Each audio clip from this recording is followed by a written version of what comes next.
അടുത്ത കാലത്തായി നടക്കുന്ന സംഭവ വികാസങ്ങൾ കണ്ടാൽ ഖലിസ്ഥാൻ തീവ്രവാദികളെ കയറൂരി വിട്ടിരിക്കുകയാണ് കാനഡ എന്ന് തോന്നിപ്പോകും. അത്തരത്തിലാണ് ഇന്ത്യക്കെതിരെ അവർ ഭീഷണി മുഴക്കിക്കൊണ്ടിരിക്കുന്നത്. വിമാനങ്ങളിലെ ഭീഷണിയെല്ലാം കടന്ന് ഇപ്പോൾ ഖലിസ്ഥാൻ തീവ്രവാദികൾ ലക്ഷ്യം വെക്കുന്നത് ഇന്ത്യയിലെ ഹിന്ദു ക്ഷേത്രങ്ങളെയാണ്. അയോധ്യയിലെ രാമക്ഷേത്രമടക്കം ഹിന്ദു ആരാധനാലയങ്ങൾ ആക്രമിക്കുമെന്ന് ഖലിസ്ഥാൻ വിഘടനവാദികളുടെ ഏറ്റവും ഒടുവിലെ ഭീഷണി. ഖലിസ്ഥാൻ വിഘടനവാദി നേതാവ് ഗുർബന്തോത് സിംഗ് പന്നൂനാണ് ഭീഷണി മുഴക്കിയത്. ഈ മാസം 16, 17 തീയതികളിൽ ആക്രമണം ഉണ്ടാകുമെന്നാണ് സിക്സ് ഫോർ ജസ്റ്റിസ് പുറത്തുവിട്ട വീഡിയോയിൽ പറയുന്നത്. കാനഡയിലെ ബ്രാംപ്ടണിൽ റെക്കോർഡ് ചെയ്ത വീഡിയോയിലാണ് ഹിന്ദു ആരാധനാലയങ്ങൾക്ക് നേരെ ആക്രമണം ഉണ്ടാകുമെന്ന് ഭീഷണി മുഴക്കിയിട്ടുള്ളത്. അക്രമ ഹിന്ദുത്വ പ്രത്യയശാസ്ത്രത്തിന്റെ ജന്മസ്ഥലമായ അയോധ്യയുടെ അടിത്തറ ഞങ്ങൾ ഇളക്കുമെന്നാണ് പന്നൂൻ വീഡിയോയിൽ പറയുന്നത്. ഈ വർഷം ജനുവരിയിൽ രാമക്ഷേത്രത്തിന്റെ ഉദ്ഘാടന വേളയിൽ പ്രധാനമന്ത്രി മോദി അവിടെ പ്രാർത്ഥിക്കുന്ന ചിത്രങ്ങളും വീഡിയോയിലുണ്ട്. നേരത്തെ നവംബർ 1-നും 19-നും ഇടയിൽ എയർ ഇന്ത്യ വിമാനങ്ങളിൽ യാത്ര ചെയ്യരുതെന്ന് പന്നു മുന്നറിയിപ്പ് നൽകിയിരുന്നു. ഇന്ത്യൻ നയതന്ത്രജ്ഞർക്കെതിരെ അക്രമം നടത്താനും പന്നു ആഹ്വാനം ചെയ്തിരുന്നു. പ്രത്യേക സിഖ് രാഷ്ട്രമെന്ന ലക്ഷ്യത്തോടെ പന്നുവിന്റെ നേതൃത്വത്തിൽ SFJ നിരന്തരമായി ഇന്ത്യ വിരുദ്ധ പ്രവർത്തനങ്ങളിൽ ഏർപ്പെട്ടു വരികയാണ്. ഇത് കണ്ണുമടച്ചാണ് കാനഡ പ്രോത്സാഹിപ്പിക്കുന്നത്. എന്നാൽ അതങ്ങനെ വിട്ടുകൊടുക്കേണ്ടെന്ന ഉറച്ച നിലപാടിലാണ് ഇന്ത്യ. പലവട്ടം ഇന്ത്യ താക്കീതുകൾ നൽകിയിട്ടും ആ രാജ്യം നയം മാറ്റുവാൻ തയ്യാറായിട്ടില്ല.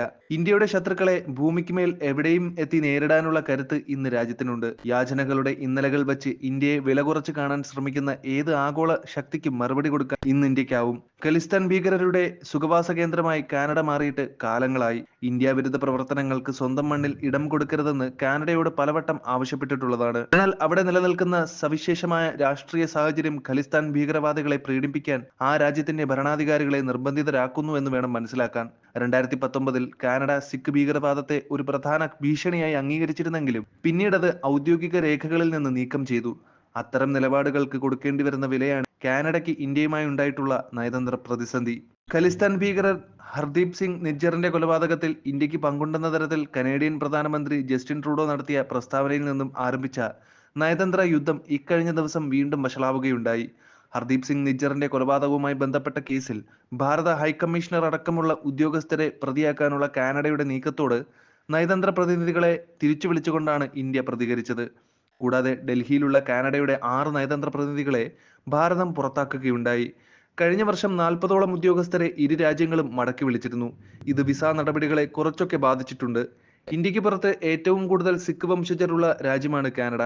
7,70,000 വരുന്ന ഈ സമൂഹത്തിലെ ഒരു ന്യൂനപക്ഷം വരുന്ന ഖലിസ്ഥാൻ വാദികളെ പ്രീണിപ്പിച്ചല്ലാതെ സർക്കാരിനെ തകരാതെ കാക്കാൻ കഴിയില്ലെന്ന ഭീതിയിൽ നിന്നാണ് കനേഡിയൻ പ്രധാനമന്ത്രി ജസ്റ്റിൻ ട്രൂഡോയുടെ ഇന്ത്യ വിരുദ്ധ പ്രസ്താവനകളുടെയും പ്രവർത്തനങ്ങളുടെയും ആരംഭം. 2015-ൽ ട്രൂഡോ അധികാരത്തിൽ വന്നപ്പോൾ 30-അംഗ കാബിനറ്റിൽ ഖലിസ്ഥാൻ ആഭിമുഖ്യമുള്ള 4 സിഖ് വംശജരെ മന്ത്രിമാരായി നിയമിച്ചതിലൂടെയാണ് ഇന്ത്യ കാനഡ നയതന്ത്ര ബന്ധത്തിൽ ഉരസൽ ആരംഭിച്ചത്. ഇന്ന് ഖലിസ്ഥാൻ വാദികളുടെ സുരക്ഷിത ഇടമായി കാനഡ മാറിയിരിക്കുന്നു. ഭീകരവാദികളെ പ്രീണിപ്പിക്കുന്നതിന്റെ ഭാഗമായി ഇന്ത്യയിൽ നടന്ന കർഷക സമരത്തെ അനുകൂലിച്ചുകൊണ്ട് ട്രൂഡോ പ്രസ്താവന നടത്തിയിരുന്നു. രാജ്യത്തിന്റെ ആഭ്യന്തര കാര്യങ്ങളിലുള്ള ഇടപെടലായിട്ടാണ് ഇന്ത്യ കണക്കാക്കിയത്. ഇന്ത്യയുമായി ഉണ്ടായിരിക്കുന്ന നയതന്ത്ര സംഘർഷം ട്രൂഡോയെ സ്വന്തം നാട്ടിൽ രാഷ്ട്രീയ അനിശ്ചിതത്വത്തിലേക്ക് വലിച്ചിഴയ്ക്കുകയാണ്. പണപ്പെരുപ്പം കൊണ്ടും വർദ്ധിച്ചുവരുന്ന കുറ്റകൃത്യങ്ങൾ കൊണ്ടും ട്രൂഡോയുടെ ജനസമ്മതി പ്രതിദിനം കുറഞ്ഞുകൊണ്ടിരിക്കുകയാണ്. അടുത്ത വർഷം വരുന്ന പൊതു തിരഞ്ഞെടുപ്പിൽ ട്രൂഡോയുടെ പാർട്ടി ജയിക്കാനുള്ള സാധ്യത കുറഞ്ഞു വരികയാണ്. അദ്ദേഹത്തിന്റെ മുഖ്യ എതിരാളിയായ കൺസർവേറ്റീവ് നേതാവ് പിയറി പൊയ്ലി വ്രേയേക്കാൾ പിന്നിലാണ് ട്രൂഡോയുടെ ഇപ്പോഴത്തെ ജനസമ്മതി. അദ്ദേഹത്തിന്റെ പ്രധാന രാഷ്ട്രീയ സഖ്യകക്ഷിയായ NDP ഈ അടുത്തിടെ പിന്തുണ പിൻവലിച്ചിരുന്നു. ഇതൊക്കെ അദ്ദേഹത്തെ കടുത്ത രാഷ്ട്രീയ സമ്മർദ്ദത്തിൽ പെടുത്തുന്നുണ്ട്. ഇത്തരം സാഹചര്യങ്ങളാണ് ഖലിസ്ഥാൻവാദികളുടെ സൗമനസ്യം പിടിച്ചുപറ്റാൻ ട്രൂഡോയെ ഇന്ത്യ വിരുദ്ധ വേഷം കെട്ടിക്കുന്നതെന്ന് വേണം മനസ്സിലാക്കാൻ. നയതന്ത്ര ബന്ധങ്ങൾ വഷളാകുമ്പോഴും അത് ഇരു രാജ്യങ്ങളുമായുള്ള സാമ്പത്തിക വ്യാപാര ബന്ധങ്ങളെ കാര്യമായി ബാധിച്ചിട്ടില്ല എന്നത് ശ്രദ്ധേയമാണ്. കാനഡയിലെ അന്തർദേശീയ വിദ്യാർത്ഥികളിൽ ഏതാണ്ട് 40% ഇന്ത്യൻ വിദ്യാർത്ഥികളാണ്. വിദ്യാഭ്യാസ മേഖലയിലെ പരസ്പര വിനിമയത്തിൽ ഇന്ത്യ കാനഡയും സമാന താൽപ്പര്യങ്ങളുള്ള രാജ്യങ്ങളാകുന്നത്. കാനഡയുടെ വിദേശ നാണ്യ സമ്പാദനത്തിൽ ഇന്ത്യൻ വിദ്യാർത്ഥികളുടെ പങ്ക് വളരെ വലുതാണ്. എന്ന് പറഞ്ഞാൽ നയതന്ത്ര ബന്ധത്തിലുണ്ടാകുന്ന പ്രശ്നങ്ങൾ ഇന്ത്യയേക്കാൾ കാനഡയുടെ സാമ്പത്തിക മേഖലയെയാണ് ബാധിക്കാൻ സാധ്യത. എന്നാൽ അധികാരം നിലനിർത്താൻ സിഖ് മതമൗലികവാദികളുടെ ഇഷ്ടം പിടിച്ചു പറ്റേണ്ടതായിട്ടുമുണ്ട്. ഇത്തരം ഒരു ഞാണിന്മേൽ കളിയാണ് ട്രൂഡോ നടത്തിക്കൊണ്ടിരിക്കുന്നതും. പക്ഷേ കാനഡയുടെ ദീർഘകാലീന ദേശീയ താൽപ്പര്യങ്ങൾ ചിന്തിക്കുന്നവർ ഇന്ത്യയെപ്പോലെ വളർന്നു വരുന്ന ഒരു സാമ്പത്തിക സൈനിക ശക്തിയെ പിണക്കുന്നതിലെ അനൗചിത്യം തിരിച്ചറിയുന്നുണ്ട്. കാനഡയുടെ പ്രധാന സഖ്യകക്ഷികളായ അമേരിക്കയും ബ്രിട്ടനും നിലവിലുള്ള പ്രതിസന്ധിയെ വളരെ കരുതലോടെയാണ് സമീപിക്കുന്നത്. ഇന്ത്യയുമായി തന്ത്രപ്രധാന വാണിജ്യ വ്യാപാര ബന്ധങ്ങളുള്ള ഈ രാജ്യങ്ങളൊന്നും ഇന്ത്യയെ പിണക്കാൻ തയ്യാറാവില്ല.